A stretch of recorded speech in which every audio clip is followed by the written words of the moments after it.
Good afternoon, everyone, and welcome. We are here today to talk about the FY26 Creativity Grants for General Operating Support. If I haven't met you before, my name is Laura Weiss, and I am a Program Director here at the Maryland State Arts Council, and I am joined by my Co-Program Director, Emily Sollenberger, and we're going to be walking through the Creativity Grant today.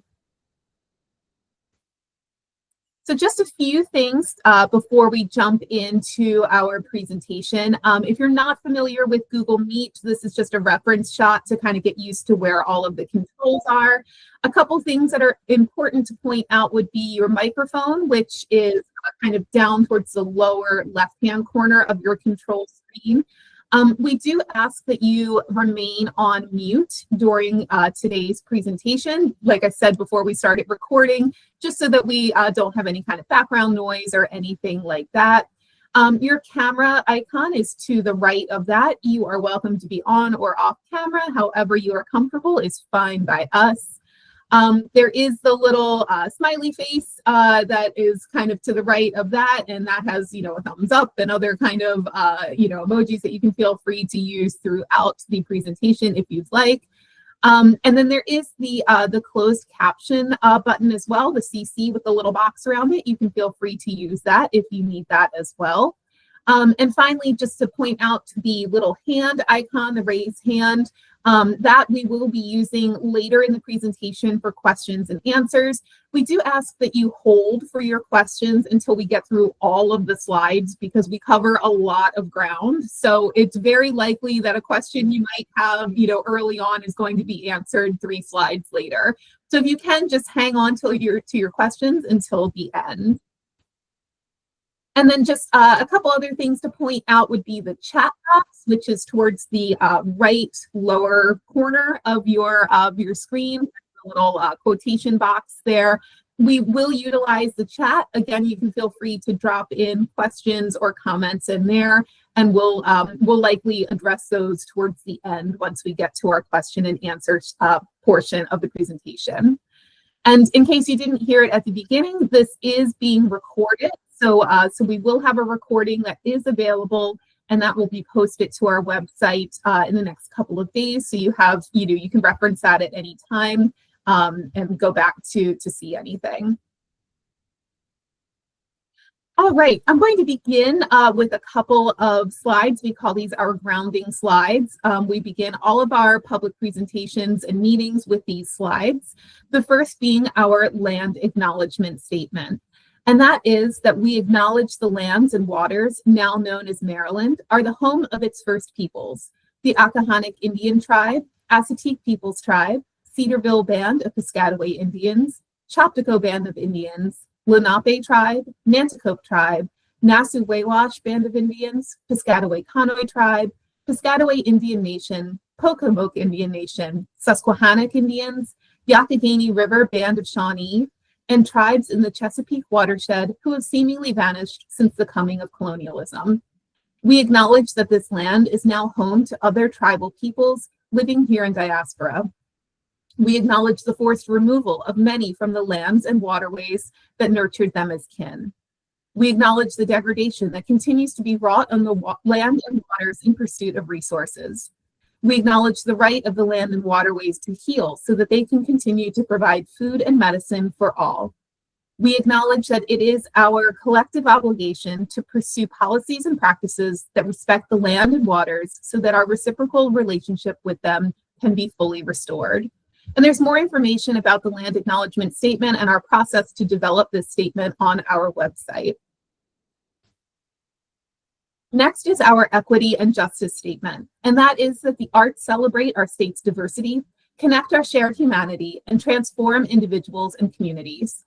The Maryland State Arts Council is committed to advancing and modeling equity, diversity, accessibility, and inclusion in all aspects of our organization and across communities of our state.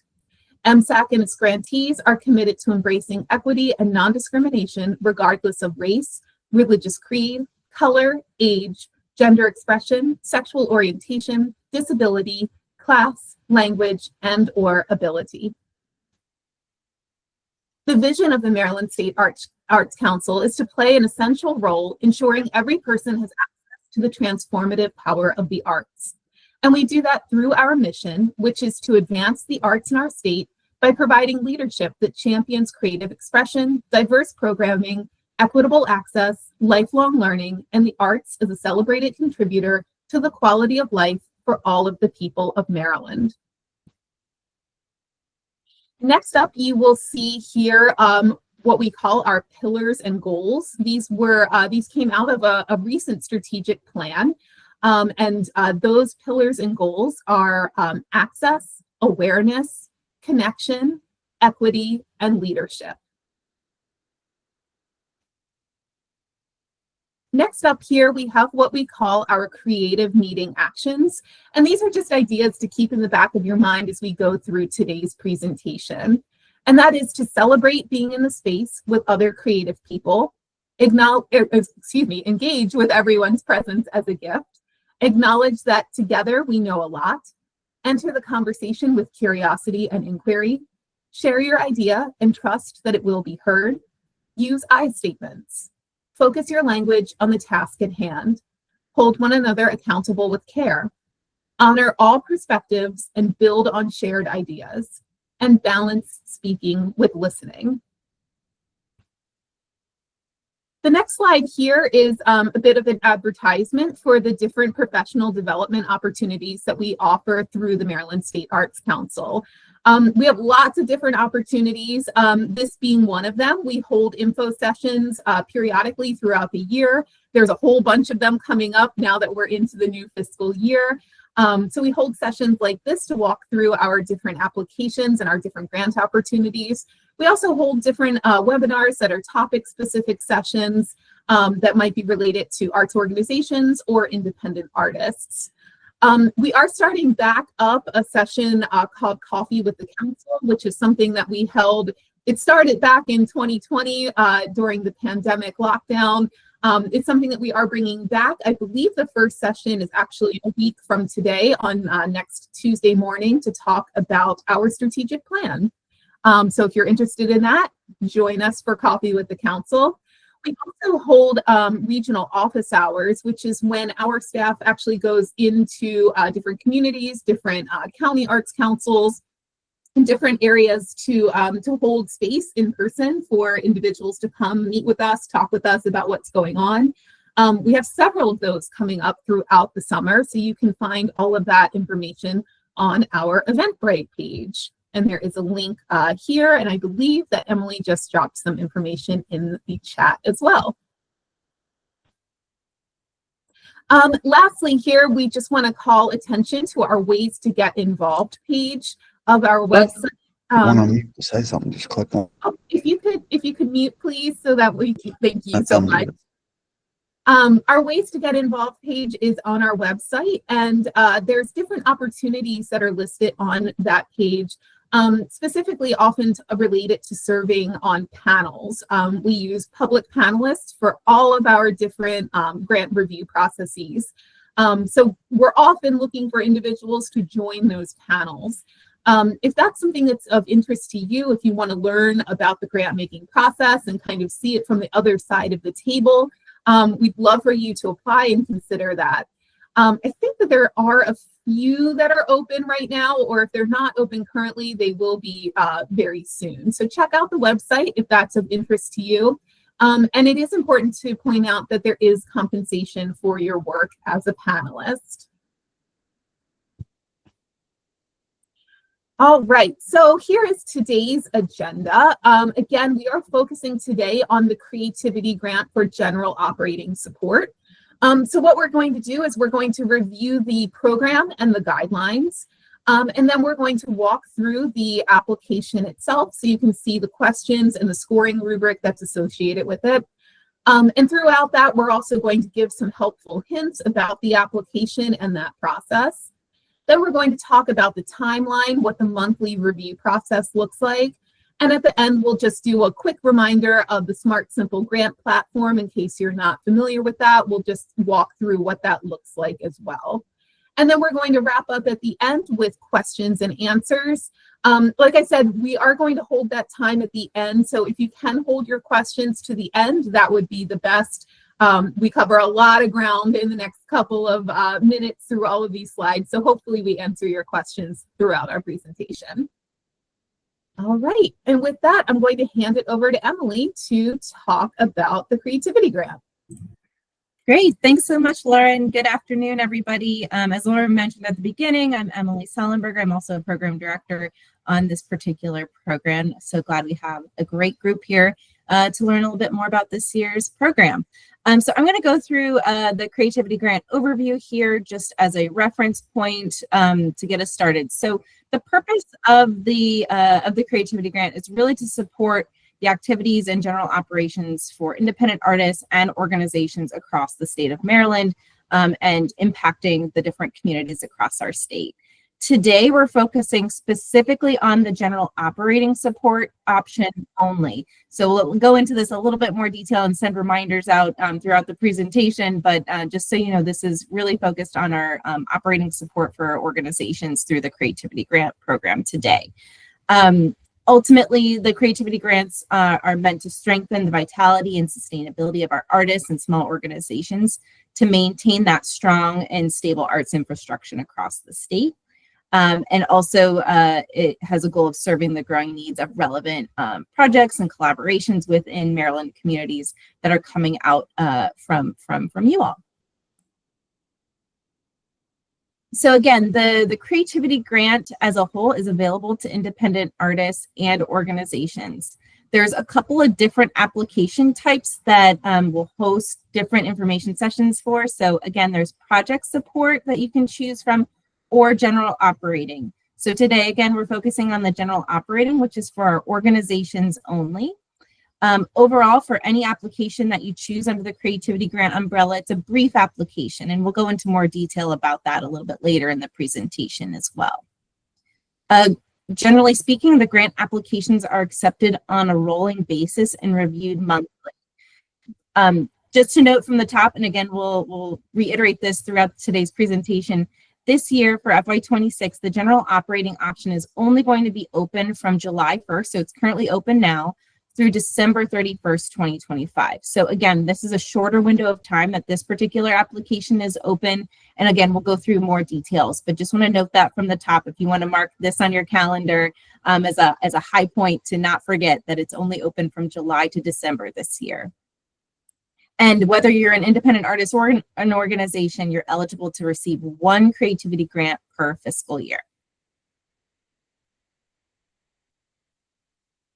Okay, so a couple of things that are new for FY26, or just to uplift that are particularly new as of last year. So last year we included a new option for our project-based support, and that included a planning and development grant option. So if you are an independent artist or an organization that's interested in project-based support, you have kind of two applications to choose from, either planning and development or implementation. Otherwise, if you're an organization, you're probably best suited for the general operating support that, again, we're going to focus just on that general operating support for today's presentation. New funding amounts were shifted this year. So for the general operating support, last year it was up to $5,000. This year we're back to $4,000. So again, just want to note that new shift in the funding amount that you can receive for FY26 support for general operating is up to $4,000. Again, if you're interested more in that project support, either through planning, that is up to $2,000. Implementation is up to $4,000. So again, if you're an organization, you can choose from any of these three options, but again, you can only receive one Creativity Grant. And again, we're just going to continue to focus on the general operating for today. Okay, so who can apply, again, for general operating support? So independent artists are not eligible for general operating support through the Creativity Grant program. Independent artists must select one of the project-based options, which I mentioned on the earlier slide there. So if you're an organization, you must be meet the criteria of our eligibility, which is mapped out in our guidelines as well. And that includes being a nonprofit organization. So you would have your IRS 501c3 status. Organizations must also be incorporated in Maryland or have a significant presence in Maryland. We also accept Model A fiscal sponsorships. If you know what a fiscal sponsorship is, this is the one that has to be that comprehensive sponsorship, which includes assets, liabilities, and exempt activities collectively referred to as the project and are housed within a fiscal sponsor. So again, this is that really that kind of more significant relationship with a fiscal sponsor. If you don't know what we're talking about when we say fiscal sponsorship, you probably don't have this, so you don't need to worry about it. But if you do have questions, we're happy to talk offline about what fiscal sponsorship means. We also accept units of government, such as a town, a city, county agency, other state agencies, colleges and universities that have arts-based programs regularly along with schools.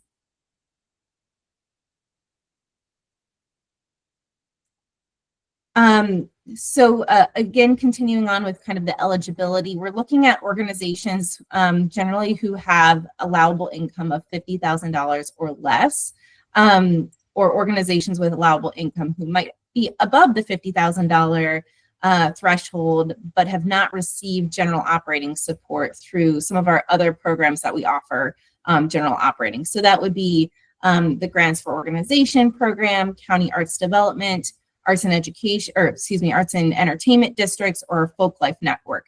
So if you're an organization that receives one of those 4 grants as of FY26, you would not be eligible to also receive a creativity grant on top of that support. So through the State Arts Council, you can offer one general operating support through one of those programs. If you have not received, if you have received general operating support through those programs, again, you're not eligible for creativity, general operating, or project in the same year. If you're not sure, because the timelines can get a little tricky, just be in touch with Laura or myself, and we can talk through what the best option might be for you if you fall within some of those categories, or you might be lapsed a year in one program or another. We're happy to help you there. If you're not currently supported, go back there. Yeah, if you're not currently supported through those, you would be able to apply for FY26. So I just want to make sure that's stated out loud. Okay. Again, only one application per project or program will be considered for funding. So again, if you're an organization that's applying for general operating support, you can only receive one creativity grant per fiscal year. Organizations, you must produce or present ongoing arts programming, services, or projects that are relevant to your community and available to the public. So it's that ongoing programming for general operating support. We also, the organization must have operated for at least one full fiscal year as an arts organization or an arts program to be able to submit a financial statement, which is also a requirement of the creativity grant for general operating support. So if you're new within, the first year, maybe you're just starting your programming, you haven't really operated for a full fiscal year yet, the project-based support application might be a better fit for you at this time. Or if your organization is primarily a non-arts organization that offers regular arts programming, reach out to us to ensure general operating is a good fit, because project might be a better fit. So if you're somebody who, you offer one program, or you might have a project coming up, but typically everything else you do is non-arts, just be in touch. If you're not sure about any of this, be in touch with us either way, and we can chat through your options.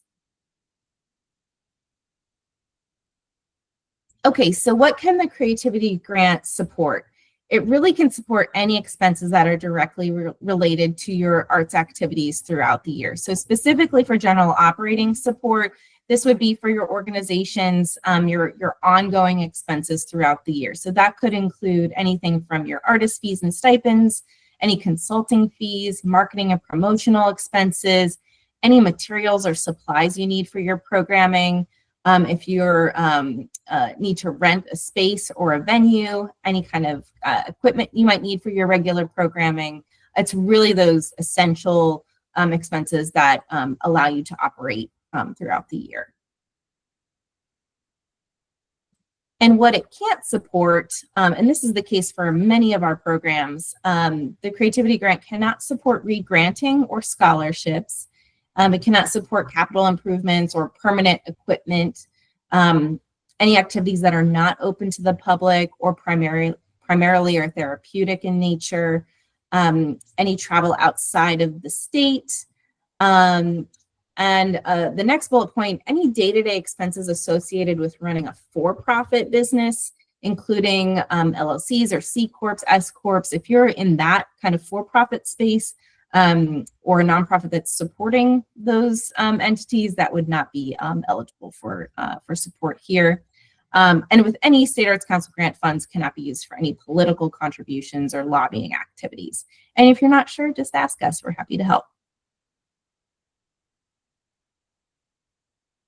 Okay, and I know I've reiterated this before, but if you when you're applying for the Creativity Grant, again, you'll have the option of choosing your application type. So for our organizations, you can choose any of the three, but you must choose just one to apply for. So you could choose planning, development, or implementation if you're interested in that project-based support. But generally speaking, if you're an organization that's operating regularly in Maryland communities, general operating is probably going to be your best bet. So you want to focus on selecting that application. There's 3 narrative questions. We're going to get into those shortly, but generally it's the same questions with some tweaks in terms of the wordsmith of the question itself for all the application types. If it's project-based support, it's really focused on one specific project, program, or event, whereas the general operating would focus more on your full programming or operations throughout the entire year. And just a reminder, if you're an organization applying for this support, you also must upload a financial statement from your last completed fiscal year. And that is not needed if you're an artist applying for project support. Okay, well, I think that's the general overview. So I'm going to hand it back over to Laura to go into a little bit of a deeper dive here with the application. Great, thanks so much, Emily. So to go into the actual application here, we're going to walk through the 3 narrative questions that are a part of this application. And what you're going to see on the next couple of slides is the question is the first part, and then in italics below, you're going to see what we call the excellent to outstanding response that is a part of the scoring rubric. So this is exactly the information that the panelists are looking for. It really spells out exactly what's needed to get those high marks, the highest score possible within that particular question. So the first narrative question here is to describe the primary arts activities or programming and the geographic area that your organization will serve in the fiscal year. Within your response, include the mission of the organization and address the intended community engagement and impact of the organization's mission and arts activities or programming. So below that, you'll see that the excellent to outstanding response includes a clear, specific, and thorough explanation of the organization's mission and primary arts activities or programming for the fiscal year, which includes clear and thorough evidence of intended community engagement and impact, including intention, timeliness, and/or inspiration in relation to the defined community's needs. So this is really looking at what your organization does, what's your mission, what's your overall programming, and who you're serving.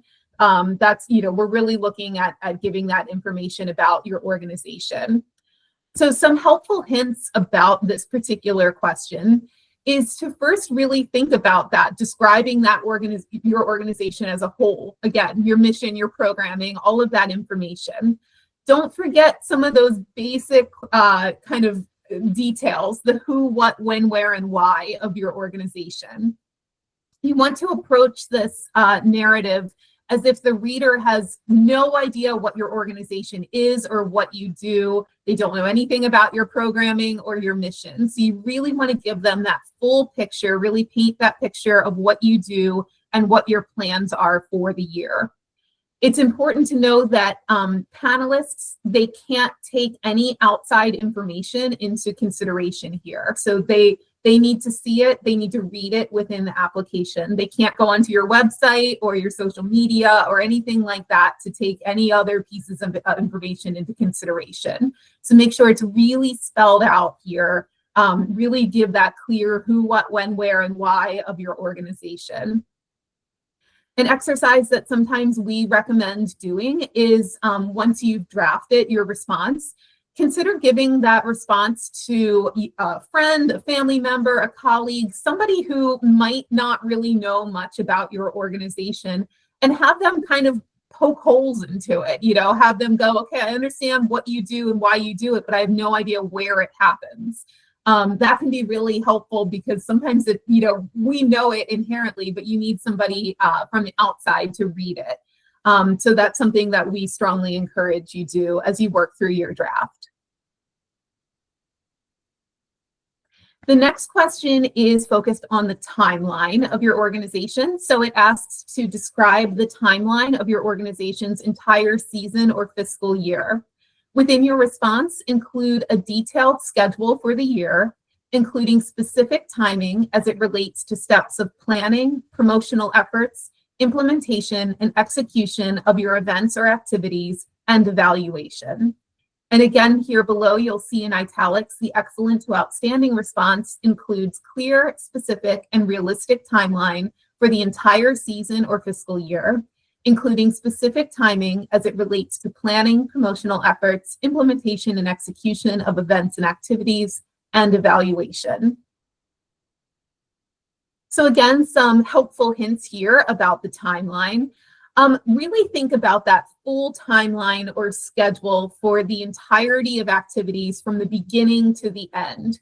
So if you are putting on a play, you're a theater as an organization, think about all of the steps that gets to opening night for each of the shows that you're going to produce in the year. You have to think about, play selection and auditions and rehearsals and tech week and all of those pieces that lead up to the actual production. We don't just jump to the production itself. Really outline the entire fiscal year or season or however your organization breaks that down.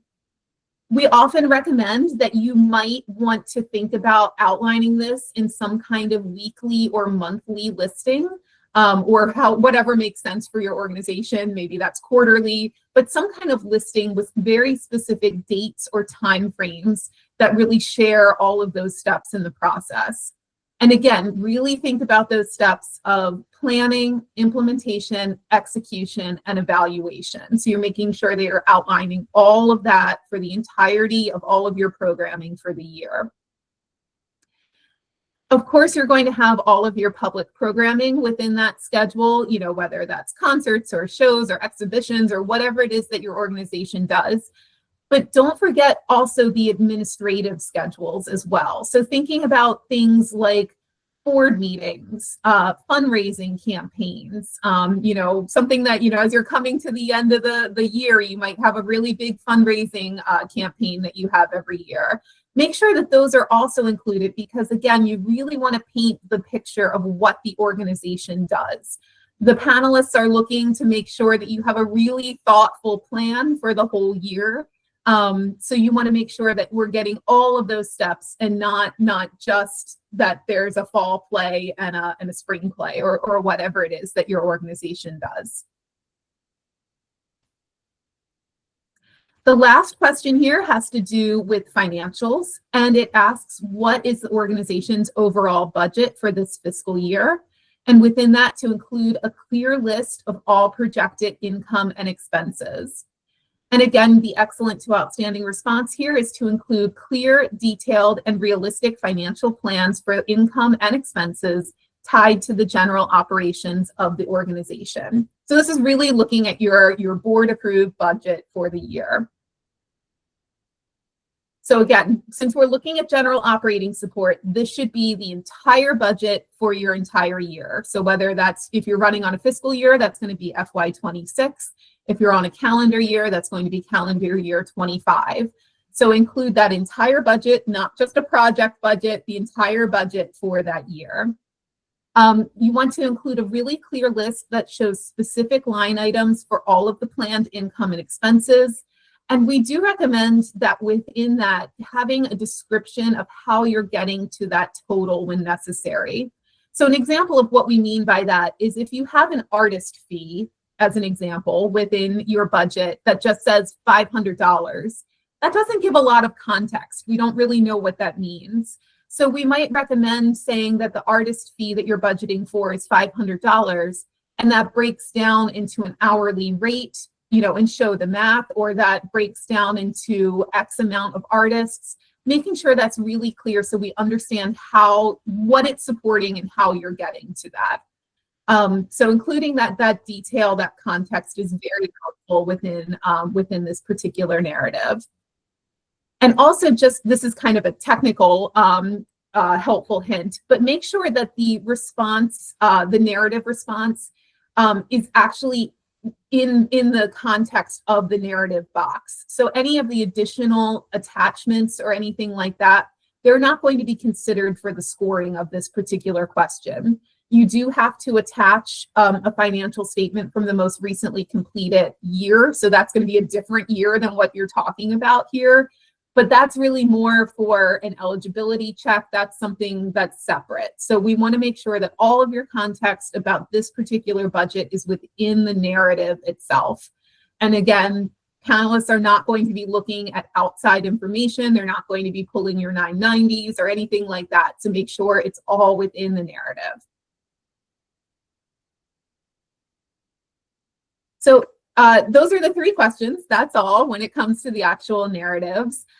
You do have to attach a few other things that are just reviewed and are needed to complete your grant processing if you are awarded. So that also includes, you would need to attach a W-9, a signed W-9, and that's so we can process your payment if you are indeed awarded a grant. And there is, at the very, very end of the application, you will have to enter an electronic signature. So you want to take a read through that. It just has some fine print at the end. The electronic signature is simply typing your name into that box. It's nothing fancy. And like we've said a couple of times, if you are an organization applying for general operating support, you do need to attach that financial statement from your most recently completed fiscal year. This can just be a very simple financial statement, a simple profit and loss statement that's signed by your treasurer or your financial person. It does not need to be an audit, as long as you are, under our audit threshold, which is quite high. You would have to have a lot of income, $750,000 in income. So you're probably not going to fall into that boat, but you just need to have that simple profit and loss statement. And you can find the full application and the full scoring rubric. All of that can be found and downloaded on our website, msac.org. We do encourage you to take a look at that because it really breaks down, again, what the panelists are looking for in the scoring of the application. All right, I'm going to pass it over to Emily to talk about the review process. Great, thanks, Laura. Okay, so I am going to reiterate a few more things here that have been shared already, but just as a reminder, the Creativity Grant for General Operating Support is available up to $4,000 this year, which is different from last year. You can receive one grant per fiscal year. And when we refer to the fiscal year, as a reminder, we run on July 1st through June 30. So we're in fiscal year 26 right now as of July 1st, just as a reminder. The other point here is that the creativity grants are what we call an all or none grant. So if you're awarded a creativity grant for general operating support, you'll receive the requested amount. So we do not offer a percentage or a portion of what you request. So if you request the full $4,000 and you're awarded, that's what you can expect to receive. Okay, moving forward into the monthly application review process. So as mentioned earlier, that applications are accepted on a rolling basis during the period of time which the application is open, and then they are reviewed and awarded monthly. So in FY26, as that reminder, the general operating support applications are only available from July 1st through December 31st this year. So a shorter period of time compared to our previous years. And then the creativity grant applications submitted on the last day of the month will be reviewed by a panel in the following month with notifications to follow the next month. So for example, if you submit an application during the month of August, it will be reviewed the month of September, and you can expect a notification sent usually around the first week of the following month, so the first week of October in this case. And then that monthly cycle will continue all the way through December. So the final review period for this particular application would be in January. So those last submissions that come all the way up through December 31st would be reviewed in January with a final notification the first week of February. And you can see that full schedule in the guidelines for reference as well. All the applications for any type of the creativity grants, but are reviewed by public panelists. So there's a dedicated group of public panelists who are reviewing the general operating applications only, and another group of panelists that will be dedicated to the project applications. So how that works, and we mentioned it at the top of the grounding slides, that members of the public can apply to be a panelist and receive specific training about the program, includes implicit bias training in grant making, scoring rubrics, etc. So you really have a good grasp on what to expect before you go in to start to review applications. Staff do not score applications. So Laura and I, as program directors, are not scoring the applications, but we are providing support throughout the application process. So whether that's, draft application support all the way to pulling feedback from the panelists who reviewed your application and anything in between, that is our job, is to support you as the applicant and our panelists who are reviewing the applications too. Okay, so when it comes to those notifications, when you expect those in that kind of that monthly cycle I mentioned, if you're awarded, that's great. Congratulations. Your organization, again, is only eligible for that one creativity grant per fiscal year. So if you're awarded in FY26, the current fiscal year, you cannot apply until the next fiscal year. I will note, and we'll talk about this in a bit further, that we are planning some shifts with this particular program with the creativity grant for general operating support going into the next fiscal year 2027. So stay tuned for just a second, more on that. But once you are awarded, you must sign and return a grant agreement form, which is in your Smart Simple account. So it's super easy. You'll get a notification. It'll say, do these things, sign it, and then we countersign it. Once it's countersigned and fully executed, that cues the payment process to move forward. So if you're kind of planning out when to expect payment, the payment process typically takes about 6 to 8 weeks from the date of that fully executed grant agreement form. So if you want to kind of map backwards when to apply so you know when to expect your grant, that's just a good rule of thumb to expect 6 to 8 weeks for that process. And then when it comes to final reports, if you're awarded this year from between July and December of 2025, you'll have a final report deadline of August 15th of 2026. So just mark that on your calendar as well. We also will send reminders, and it's noted in a couple other documents as well.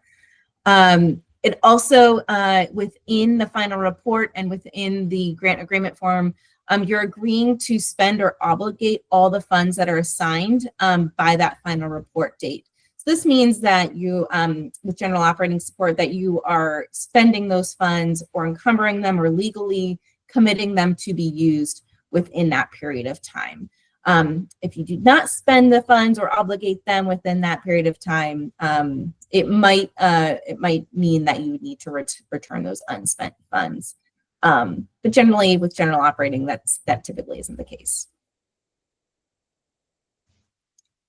So on the other hand, if you're not awarded, we really encourage folks to try again. The Creativity Grant has become a very popular and in turn competitive program, so don't give up. We really recommend working with us, Laura and I, as program directors, to help gather feedback from panelists who reviewed your application, and we can send that feedback, those recommendations that they shared, and the scoring criteria and details to you directly that are connected to the review criteria, that scoring rubric that Laura mentioned in the application section. So to request this, it's really easy. You'll just click a link that's in the decline notification email. And then we basically have a list that we work through continuously throughout the year. It does get pretty lengthy because, again, that competitive and popular program here, it does take us about 6 to 8 weeks at times. Sometimes we can be a little bit quicker, but just for expectations, we do try to work through those as fast as we can to make sure that you can come back with a stronger application. And then next here, we have a couple of frequently asked questions when it comes to general operating support. So I'm just going to read through some of these that you might be thinking about right now. So again, can my organization apply for general operating and project-based creativity grants in 1 year?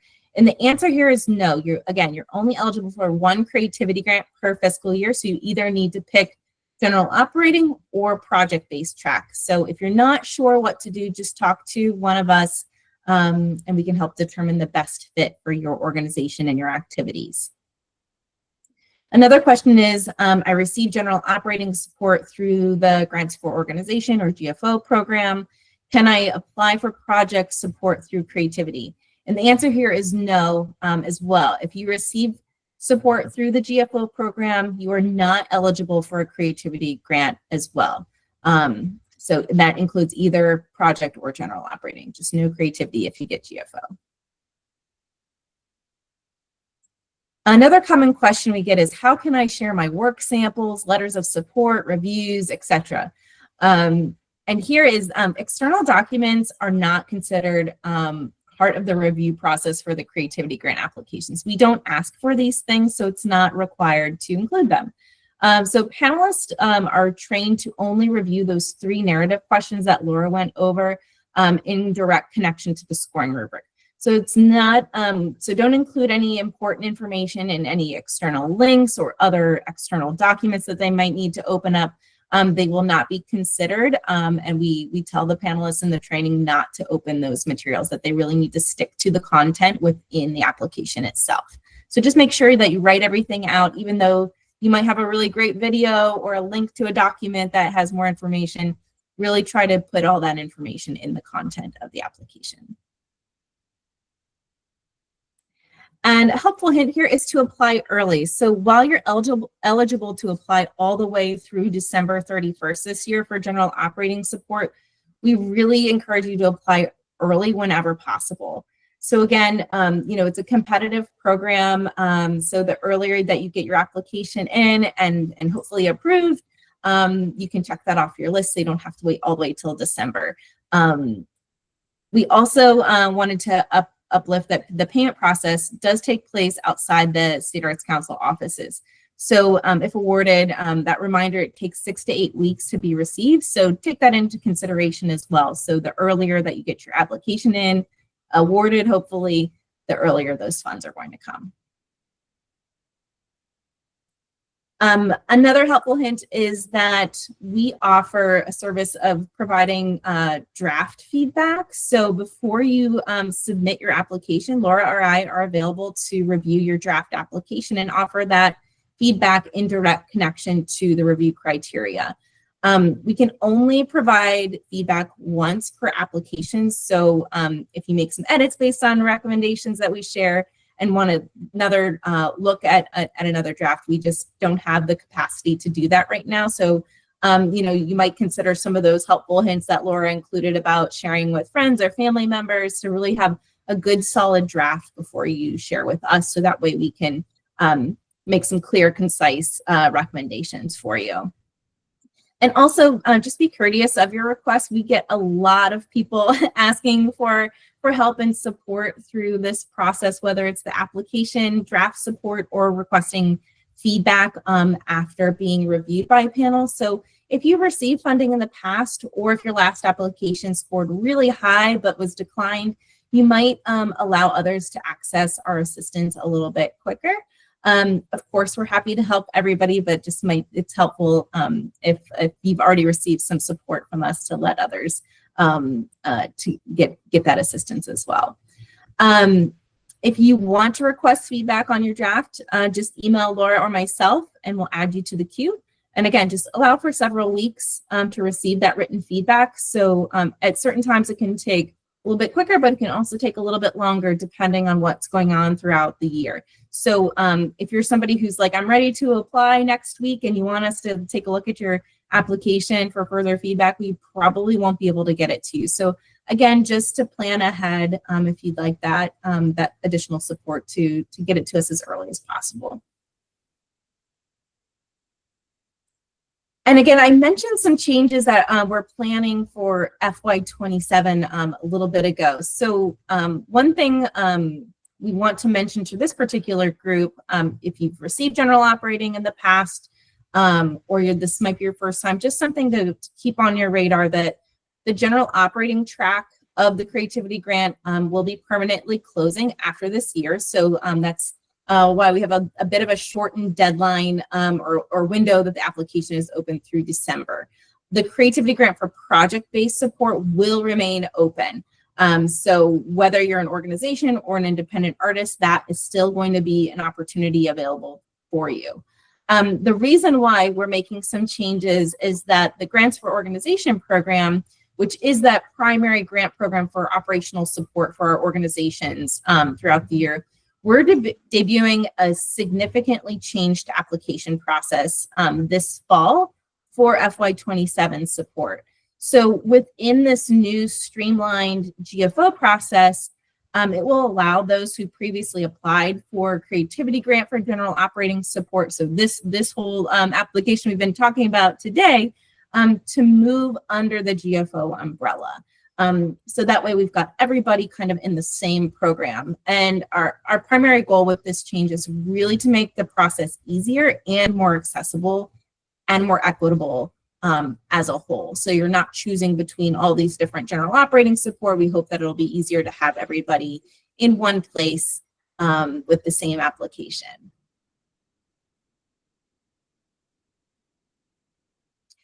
Okay, so what that means right now for FY26 funding, if your organization has been receiving creativity grant funding through the general operating support track, or interested in the first time, like I mentioned this year, you should definitely apply for FY26 funding through the creativity grant within that July to December 2025 window. So again, keeping in mind the application is not available the entire fiscal year as it has been in the past, but will close permanently on December 31st this year. So looking ahead for FY27 funding, you would be looking to apply for general operating support in FY27, and you would need, under the GFO kind of process and program, so your organization would need to complete the intent to apply application to enter the GFO program. This will be available in August, so next month, and will be due on September 15th, 2025.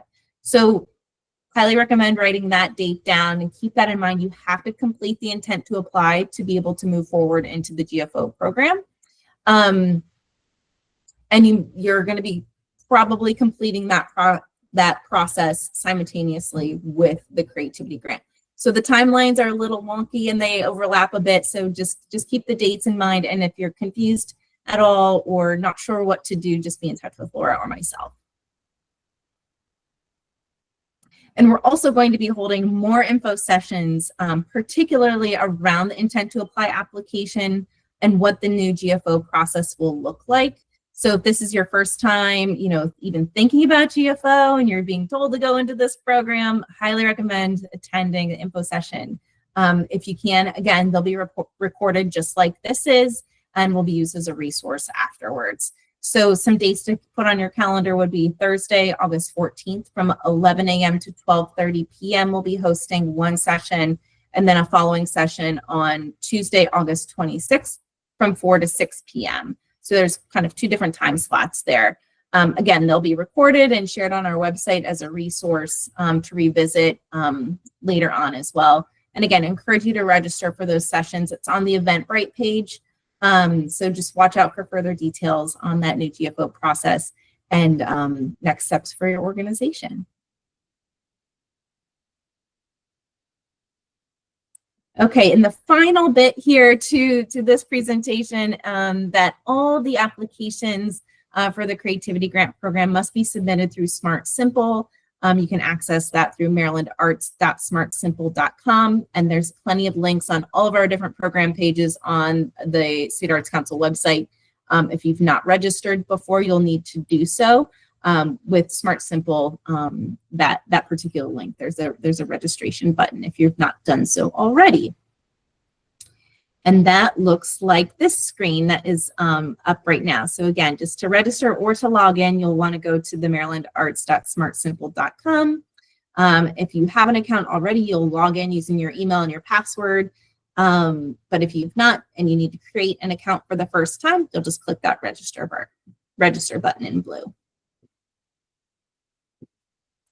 Once you're in and you're looking for the Creativity Grant application, you'll come to your regular dashboard, and towards the top under My Applications, there's a section called Opportunities. So depending on what's open at this time, you might see a different number there and what's available to you. So once you click into Opportunities, it'll pull up a listing that might look similar to what's on the screen now. You'll see the Creativity Grant for General Operating Support in your queue there, and you'd want to click the Apply Now button that would be off to the right of that particular application. And once you click into that, you would have full access to the application itself. We recommend clicking that Save Draft button as soon as you can to open up and basically activate the whole application. And it'll take you through the steps of what's required within the application, the questions that Laura mentioned earlier, and different attachments. This application does auto-save once you have the save draft and that application started, but it's always good to just double check and click that button to be on the safe side. And that is really about it. So I know we've got just a couple more minutes here if there's any particular questions that we can answer today. And we're also here to help, and our emails are there on the page. But I see Vice President. That's me. That's you. Good afternoon. So my question is about political action. We have several singers who have wanted us to, through our music, make political statements through our performances, and we've discouraged that. But what I want is just a little bit more clarification on your position, that one bullet that talked about no lobbying, Yeah, I don't know if Laura, you want to jump in, but it's really about spending our funds on those particular activities. So it might be good if there's a particular scenario of what's happening, maybe we could talk one-on-one, but generally speaking, the funds just shouldn't be directly connected to, say, hiring a lobbyist or making contributions to direct political parties or individuals. We don't, advise on what art you're making and what you're singing and selections. So yeah, it's more about how the funds are being spent, but we can certainly talk offline unless Laura, you've got something else to add there. Nope, I completely agree that all makes sense. It's really about the use of the funds, but certainly reach out to us if there's a specific, scenario or something that you want to go through. Well, if the funds are general operating funds, and the question from a couple of singers is, why can't we take a position on a political issue in our music? And we've been, the music that New Wave makes is kind of political in nature, some of it. But I think this is more like a very direct position, like say on the Gaza versus Israel conflict, or and and we've discouraged it. But you know, I think it would be helpful if we could have a clearer answer. I mean, again, I think from our perspective, you know, it's really looking at the use of funds, and you know that if those decisions are mission aligned and align with the values of the organization, it would be, you know, dependent on that. If it's looking at more like specific legal, you know, legalese around that, you might look at, you know, talking with like MDVLA, Maryland Volunteer Lawyers for the Arts, or Maryland Citizens for the Arts, to talk about like that actual political nature of those kind of things. But again, you know, I think you know, we're looking at the use of funds, you know, and certainly again, I would want to take that conversation offline if we're looking at very specific scenarios. Okay. Yeah. Kathy, it looks like you have your hand up. I do. I have two quick questions. Will we get an invitation for the GFO sessions like we did for this one? Yeah, we will. We sent information out to those who have received creativity funding in the past. We'll do the same thing for those GFO sessions, because we want to make sure that we're getting everybody. You know, it is a big transition, so we'll definitely send information out for those August sessions. I believe they are on the Eventbrite page now that you can go ahead and sign up. If they're not, they will be very shortly. All right, thank you. And then a quick question, what does GFO stand for? Oh, sure. It's Grants for Organizations, GFO. Thank you. We throw a lot of acronyms around, so sometimes we have to remember those. Thank you. Daryl, you have your hand up.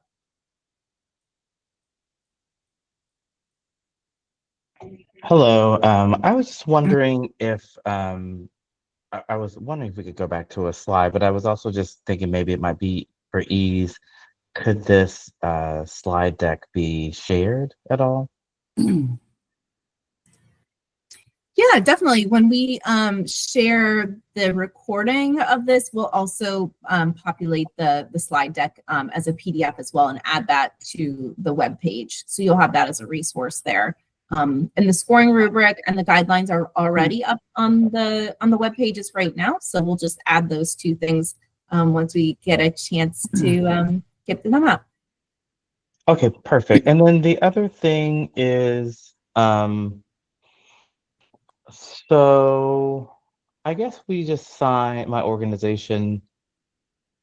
Yeah, so your fiscal year will still run from July 1st to June 30th, but this application window would just be from July 1st through December 31st so you would want all of the applications to be in by November to then review them in December and then give the notification in January, as opposed to receiving applications in December, reviewing in January, and reporting in February, correct? No, so the application itself is open all the way through December. So, you know, we're looking for applications all the way through. So the final kind of deadline to get your application in would be December 31st, and then we will have a January review period. And then a February notification. Yep. Okay, just making sure that November wasn't like the cutoff, or you know. Nope, it's just December. And to kind of answer a little bit of that other question around the fiscal year, even though our fiscal year is running, you know, typically a full fiscal year, it's just that the application timeframe is a little bit shorter. So you can still spend funds after December, after you submit your application, or if you get it in early, you can spend it through the fiscal year, all the way, ensuring that you've obligated funds all the way up through that final report deadline of August 15th of next year. Okay, great. Thank you. Yeah, yep. And then I see Harold. I guess that's me, Donna Mason. Can you hear me? Hi, Donna. Yep. Hi. Well, my original question was the same question that somebody else asked about what GFO stood for. So now I know I don't need to ask that question.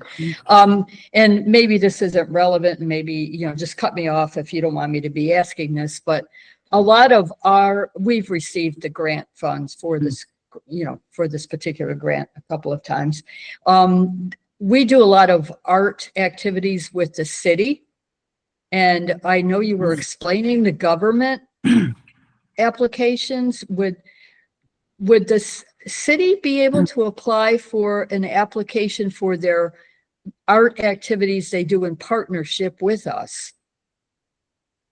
In other words, we've got a couple of activities coming up that are art related, and they are in partnership. The city invited us to be in partnership. We will list them as activities that we're doing to get our grant, as we have in the past. Would it be good for the city to apply for this particular grant for operating support for their activity that they're doing with us, or would that not be allowed?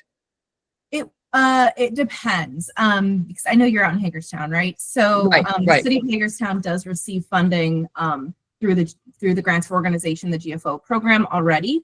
Okay. And a lot of folks have partnerships and collaborations with other groups. So it might be it's probably a no for the city for those particular activities. Okay. Because they're led by Valley Arts, right? Yeah. Right. Correct. Then it would just be you all as the lead, and you could mention them within the application. But likely, if they would not be able to apply for the same. Okay. thing. Okay. Well, thank you. I Yeah, but we can appreciate talk you through that. explaining that. Okay. Yeah, Good. Thank absolutely. you very much. Thanks a And I lot. know- This is great. Yeah, thanks, Donna. And I see, Mark, your hand there, but we are past time. So I just want to respect everybody's time since we're past the 1 o'clock hour. Mark, if you have any particular questions, feel free to reach out to Laura and myself, or drop it in the chat, and we can. Oh, I do see you've dropped it here too. But we can answer that via email as well. But just want to say thanks to you all for joining us today. Again, we're here to help you throughout the process. So if you have any questions at all, email is usually the best way to reach both Laura and I quickly. We can also set up some time to chat through any particular scenarios too, if it warrants that. So again, look out for the recording and the slide deck to be added to the webpage fully next week. And we look forward to hearing from you. Thanks, everyone.